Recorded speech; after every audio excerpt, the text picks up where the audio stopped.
true colors. 2 years later, on a crisp October morning that felt like a promise, Celeste stood before a mirror in her childhood bedroom, but this time she wasn't armoring herself for battle. Her wedding dress hung beside her, not the elaborate designer creation she might once have chosen, but something simpler and more meaningful.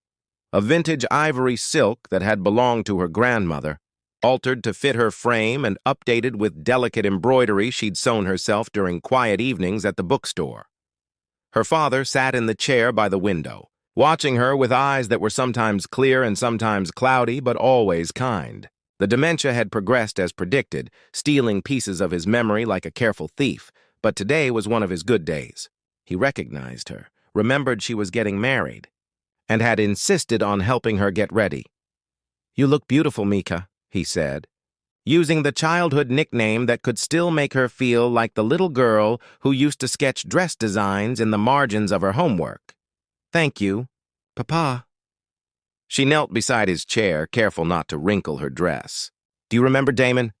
His face brightened with genuine warmth. "The book man. He makes you smile with your eyes, not just your mouth." It was such a perfect way to describe the difference between her old life and her new one that Celeste had to blink back tears. Her father might be losing his words, but the ones he had left cut straight to the heart of things.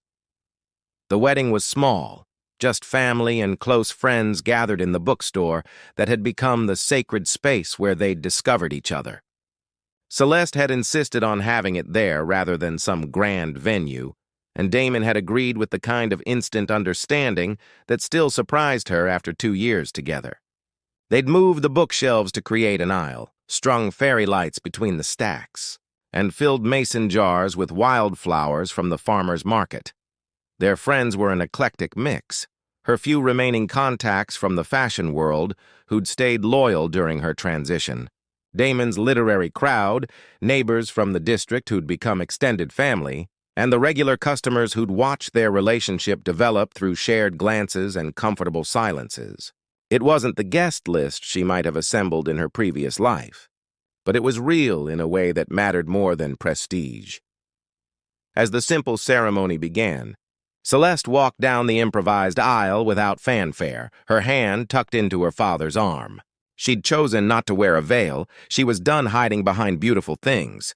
Instead, she wore her grandmother's pearl earrings and her own courage, both family heirlooms in their own way. When she reached the front of the store, where Damon stood waiting in a simple dark suit with a book of poetry serving as their altar, she felt a profound sense of homecoming. This wasn't about putting on a performance for others or creating a perfect moment for photos. It was about standing before the people who knew them best and making promises they intended to keep. The ceremony was officiated by Damon's college friend, Marcus, a different Marcus. She'd been relieved to learn, one who wrote novels instead of contracts. The vows they exchanged were personal and unpolished, written separately but somehow perfectly complementary. Damon spoke first, his voice steady but emotional. "Celeste, you taught me that strength isn't about never falling apart. It's about choosing to put yourself back together, again and again, until you become someone you can live with. You showed me that the bravest thing a person can do is stop performing their life and start living it. I promise to love all your versions, the polished and the struggling, the confident and the questioning. I promise to see you, even when you're not sure you want to be seen." When it was her turn, Celeste looked out at the faces of people who'd witnessed her transformation from different vantage points. Her mother, who'd watched her daughter disappear into success and then find herself again in failure. Her former assistant, who'd been one of the few to reach out during her darkest period. The regular customers who knew her coffee order and asked about her father's health. "Damon?" she began, her voice clear and unhurried. "You never tried to save me, which is exactly what saved me. You showed me that love isn't about fixing each other. It's about creating space for each other to become whole. You saw through all my beautiful armor to the woman I was afraid to be, and you didn't flinch. You didn't try to change her. You just waited for her to trust you enough to come out of hiding." She paused, looking directly into his eyes, the same steady gaze that had first made her feel seen. I used to think vulnerability was weakness, that needing someone meant losing myself. But you taught me that intimacy is the opposite of isolation, that being truly known is the greatest luxury of all. I promise to keep choosing authenticity over perfection, to keep letting you see me, even on the days when I'm not sure who that is yet. When they kissed to seal their promises, the small crowd erupted in applause and cheers, but Celeste barely heard them. She was too busy marveling at how different this kiss felt from any in her past, not desperate or possessive or performed for an audience, but grounded and sure and infinitely patient. The reception was held in the same space, with folding tables set up between the bookshelves and a playlist compiled from songs their friends had suggested.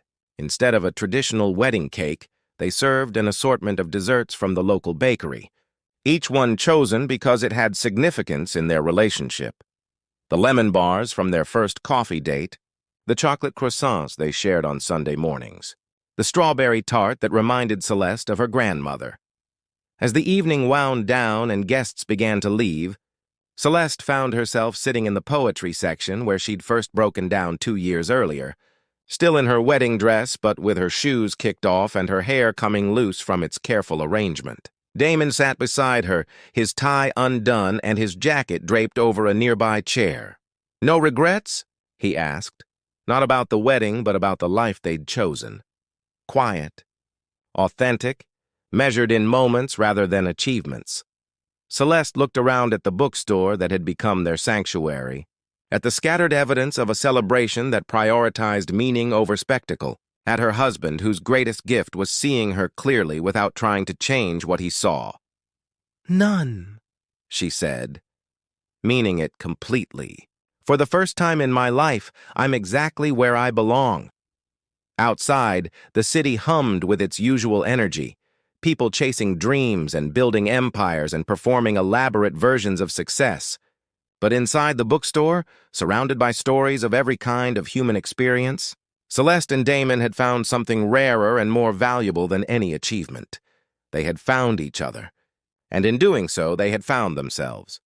Later, when friends asked her about the secret to their happiness, Celeste would struggle to explain it in words that made sense to people still caught in the performance of their lives. How do you describe the luxury of being loved without conditions? How do you explain the radical act of choosing authenticity in a world that rewards beautiful lies?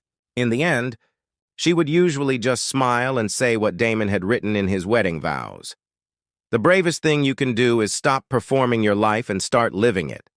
And if they pressed for more details, she would recommend a good book. Quiet understanding spring came slowly that year, creeping into the city like someone learning to trust again. Celeste spent those months in a kind of suspended animation, living off her severance package in a smaller apartment across town, trying to figure out who she was when she wasn't anyone important. The adjustment was harder than she'd expected, not the financial aspects, which were manageable, but the psychological shift from being a person others sought out to being someone who could walk through crowds completely unnoticed. The bookstore became her anchor during this uncertain time.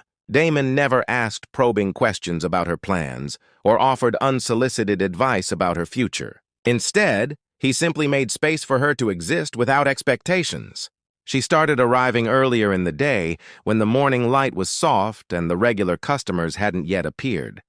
He would bring her coffee in a chipped blue mug that became hers by unspoken agreement, and they would share the comfortable silence of two people who understood that not everything needed to be filled with words. Gradually, she began to help around the store, not because Damon asked, but because her hands needed something to do. She organized the psychology section, repaired torn pages with careful precision, created small displays that drew customers to overlooked titles. Her aesthetic sense, freed from commercial pressures, found new expression in the way she arranged book spines by color and theme, turning forgotten corners into inviting reading nooks.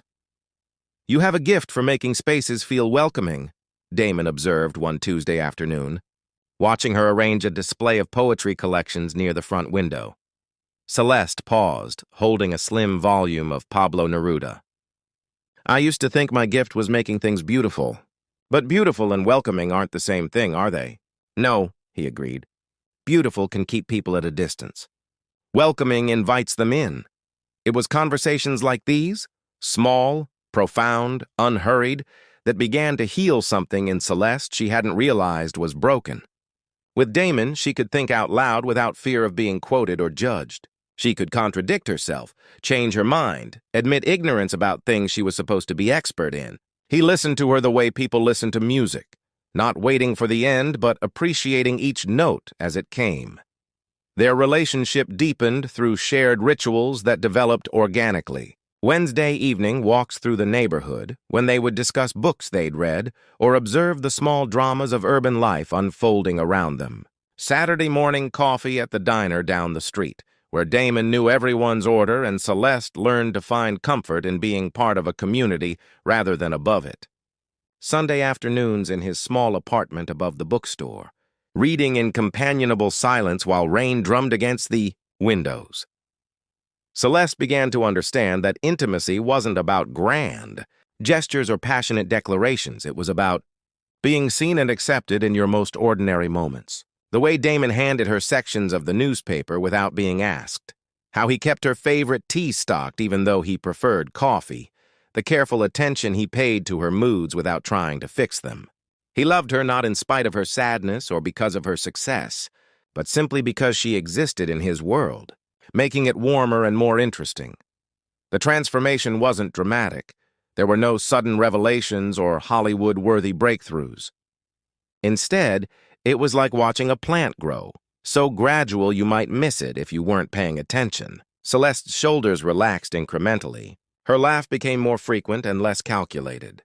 She started wearing jeans and comfortable sweaters, discovering that she could still feel beautiful without armor. One evening in late May, they were closing the store together when Celeste found herself studying Damon as he counted the day's receipts. He was humming unconsciously, some melody she didn't recognize, completely absorbed in his task. His hair was slightly mussed from running his hands through it, and there was ink on his fingers from helping a customer find a pen to sign a book. "What are you looking at?" he asked without looking up, somehow sensing her attention. "You," she said simply. "I'm looking at you." He glanced up then, meeting her eyes with that direct gaze that had initially intimidated her. "And what do you see?" "Someone who loves quietly," she replied. "Someone who makes ordinary moments feel sacred." It was then that she realized she loved him, not the desperate, grasping love she'd known before, full of need and fear of loss, but something steadier and more revolutionary. She loved him because he'd never tried to change her or save her, because he'd been patient with her healing without making it about himself, because he'd shown her that being known was more valuable than being admired. "I love you," she said, the words feeling both momentous and perfectly natural. Damon finished writing a number in his ledger, capped his pen, and looked at her with an expression of quiet joy. "I love you too," he said. "I have for a while now. Why didn't you say anything?"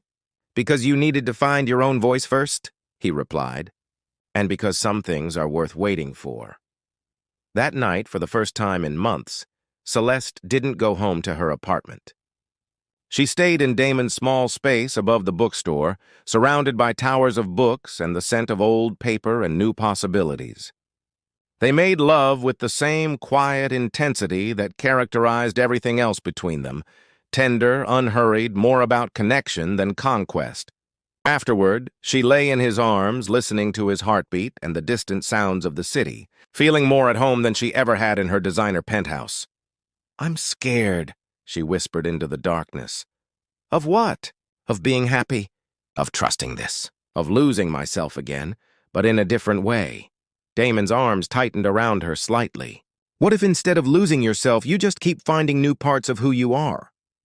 It was a radical thought that identity could be fluid, evolving, multiple, that she didn't have to choose between the successful woman she'd been and the quiet person she was becoming. Maybe she could be both or neither, or something entirely new that hadn't been invented yet. Stripped canvas winter arrived early that year, blanketing the city in a silence that matched Celeste's growing need for solitude. Her visits to the bookstore had become routine, Tuesday afternoons when the light slanted through the windows just right, Thursday evenings after the commuter rush died down. She and Damon had developed an easy rhythm of conversation and comfortable quiet. But she was still careful to maintain the boundaries of her carefully curated self, until the day everything fell apart at once. It started with a phone call from her mother, the first they'd spoken in 6 months. The conversation was brief and devastating. Her father had been diagnosed with early-onset dementia. The man who had taught her to sketch, who had believed in her dreams when no one else did, was disappearing piece by piece. Her mother's voice was brittle with unshed tears as she explained the progression, the treatments, the likelihood that within 2 years, he wouldn't remember his daughter's face.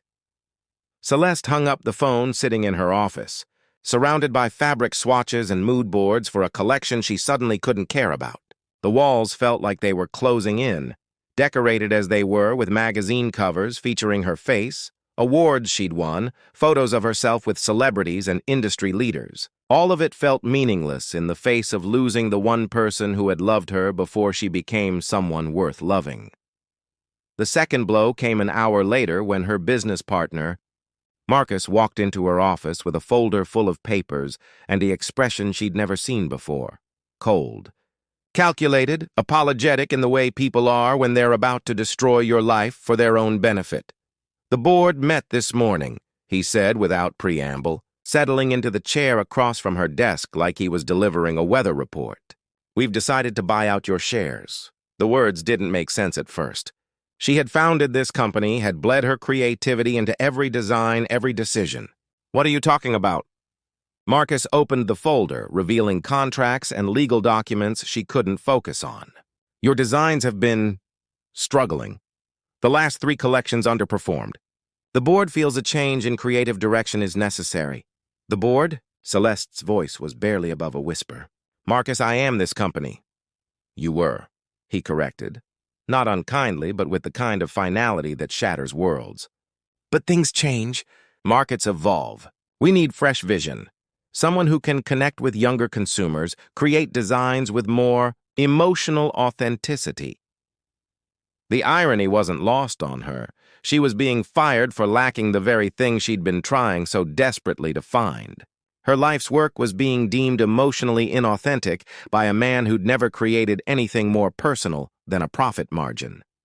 She signed the papers in a daze, her signature looking strange and unfamiliar on documents that legally severed her from everything she'd built. Marcus was professional, almost gentle, as he explained severance packages and transition timelines. He even offered to let her clean out her office after hours, to avoid the awkwardness of staff seeing her pack up her life in cardboard boxes. By 7 o'clock, Celeste was alone in the building that had been her second home for 8 years, filling boxes with personal items that suddenly seemed to belong to someone else. Awards that meant nothing, photos with people who'd vanished from her life along with her title, sketches and fabric samples from collections that would now be credited to whoever took her place. She found herself holding a small, framed photo of her and her father from her first fashion show 5 years ago. He was beaming with pride, his arm around her shoulders, whispering something in her ear that had made her laugh. She couldn't remember what he'd said, and soon he wouldn't remember saying it.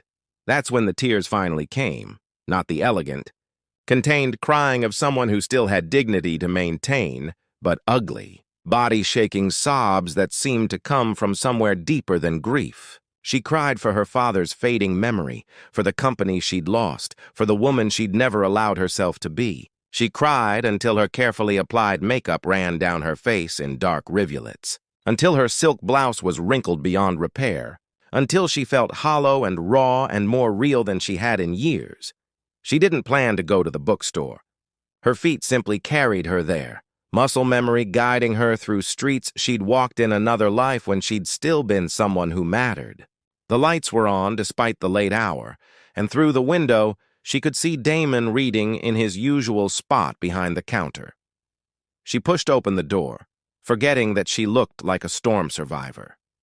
Damon looked up, and his expression shifted immediately from casual welcome to something deeper: concern, recognition, the kind of alert tenderness people show when they encounter wounded animals. Celeste. Her name sounded different in his voice, stripped of the professional polish she was used to hearing. Just her name, soft and worried. She stood there dripping winter rain and mascara onto his clean floors, clutching a soggy box of personal items that represented the ruins of her professional life. "I lost everything," she said simply. Without hesitation, Damon came around the counter and gently took the box from her hands, setting it aside. Then he did something no one had done in years. He opened his arms and waited, giving her the choice to close the distance. She stepped into his embrace like stepping into shelter from a hurricane. His arms closed around her, solid and warm, holding her steady while she fell completely apart against his shoulder. He didn't offer platitudes or try to fix anything. He just held her while she grieved for all the versions of herself she'd never allowed to exist. "I don't know who I am without all of that," she whispered into his. "Sweater. Maybe that's not something you lost," he said quietly, his hand gentle against her hair. "Maybe it's something you finally get to find out."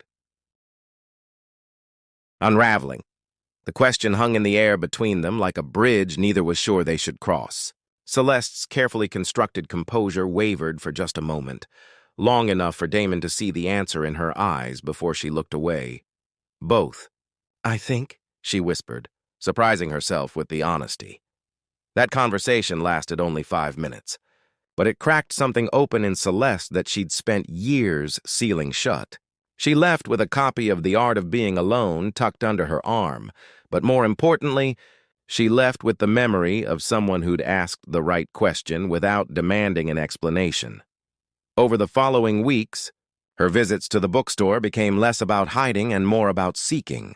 Damon never pushed for conversation, but when she did speak, he listened with the kind of attention that felt revolutionary to someone accustomed to being heard but not understood.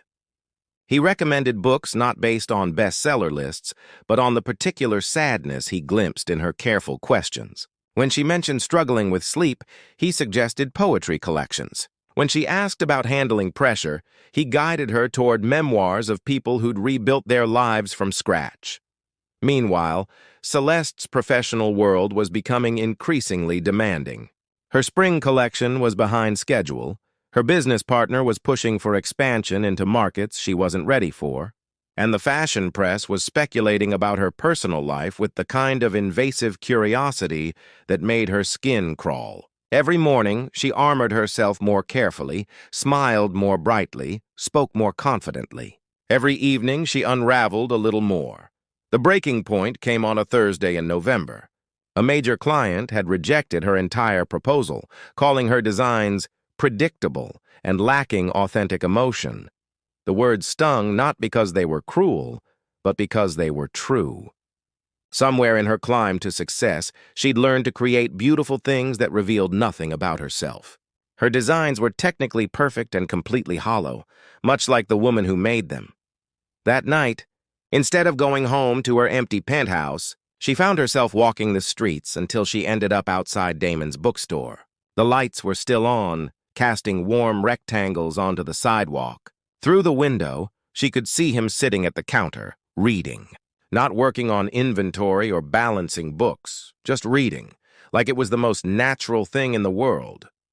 She stood there for 10 minutes before he noticed her. When he did, he didn't look surprised or concerned. He simply marked his page, walked to the door, and unlocked it. "Bad day?" he asked, stepping aside to let her in. "Bad year," she replied, then immediately regretted the admission. She wasn't supposed to have bad years. She was supposed to have challenges that she overcame with grace and determination. Damon locked the door behind her and flipped the sign to closed. "Tea?" she nodded, not trusting her voice.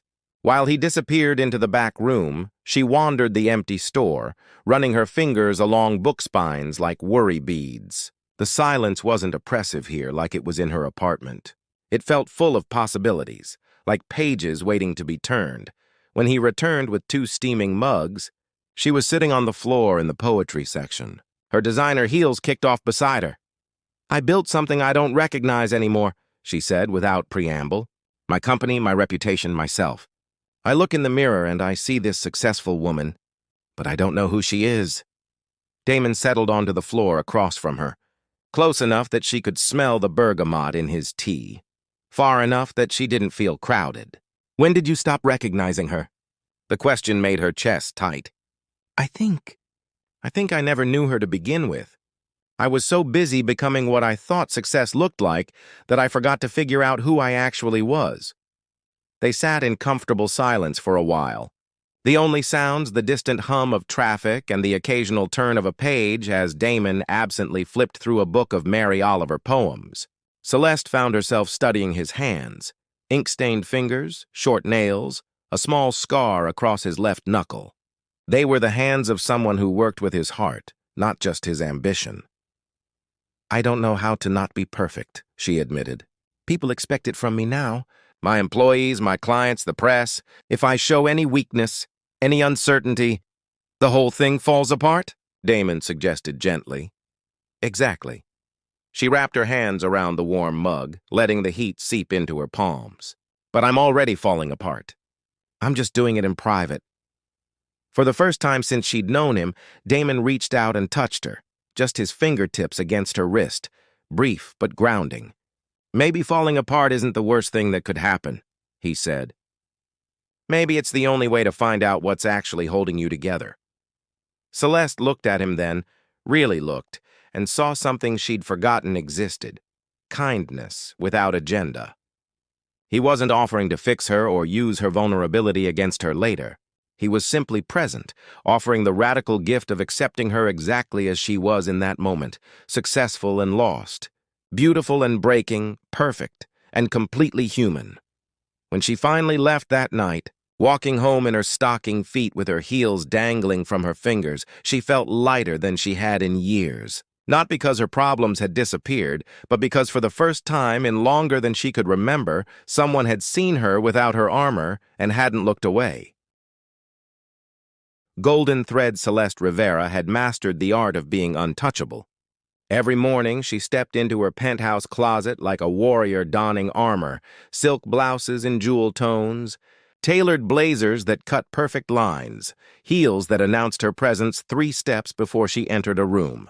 Her reflection smiled back at her from the full-length mirror. Every detail calculated to project success, control, and an effortless elegance that made others believe she lived a charmed life. The fashion world knew her as the woman who had built an empire from nothing. At 32, her design house dressed celebrities, her sketches were featured in Vogue, and her name was whispered with reverence at industry parties. She moved through Milan Fashion Week like she owned it, air-kissing acquaintances and accepting compliments with practiced grace. Her laugh was perfectly pitched, her responses witty but never revealing. She was a masterpiece of professional poise. But masterpieces were meant to be admired from a distance. Celeste's days blurred together in a symphony of meetings, fabric selections, and photo shoots. She spoke to dozens of people daily, assistants, models, buyers, journalists, yet somehow ended each evening feeling like she'd spoken to no one at all. Her conversations were performances, each word carefully chosen to maintain the illusion that Celeste Rivera had it all figured out. The loneliness hit hardest in her apartment after midnight, when the city's energy finally quieted and her own mask could slip. She'd stand at her floor-to-ceiling windows, looking down at the streets below, wondering if anyone down there felt as isolated as she did while surrounded by millions of people. Her phone buzzed constantly with invitations, business calls and congratulatory messages, but none of the voices on the other end knew that sometimes she forgot to eat dinner, or that she kept the television on all night because the silence felt too heavy. Damon Cross noticed her before she noticed him, which was unusual. Most people couldn't help but notice Celeste when she walked into a room, but Damon had always been better at observing than being observed. He owned a small bookstore in the Arts District, the kind of place that somehow survived despite 3 coffee chains and an Amazon warehouse within a 5-mile radius. His customers were mostly regulars, artists, writers, students who needed a quiet place to think. He first saw Celeste on a Tuesday afternoon in October. She'd slipped in while he was shelving poetry collections, wearing dark sunglasses despite the cloudy weather and a camel coat that probably cost more than his monthly rent. She moved through the narrow aisles like she was afraid someone might recognize her, fingers trailing along book spines without really reading the titles. Damon watched her from behind a stack of new arrivals, not out of curiosity about her obvious wealth or beauty, but because something in her careful movements reminded him of a bird with a wounded wing, still capable of flight, but carrying an invisible pain. She stayed for 20 minutes, picked up and put down the same novel 3 times, then left without buying anything. She came back the next week and the week after that. Always alone, always browsing the same sections, memoirs, psychology, books about starting over. Damon began to anticipate her visits, making sure those areas were well stocked and the reading chair near the window was available. He never approached her directly.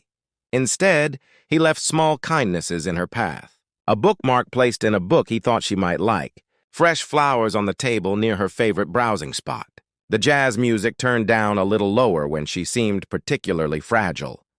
The 4th time she came in, she finally spoke to him. "Do you have anything about learning to be alone?" she asked, her voice softer than he'd expected. Damon looked up from his inventory sheet, meeting her eyes for the first time. They were brown, he noticed, the color of coffee just before you add cream, and they held a question that went much deeper than her words. "Are you looking to get better at it?" he asked gently. "Or trying to figure out how to stop?"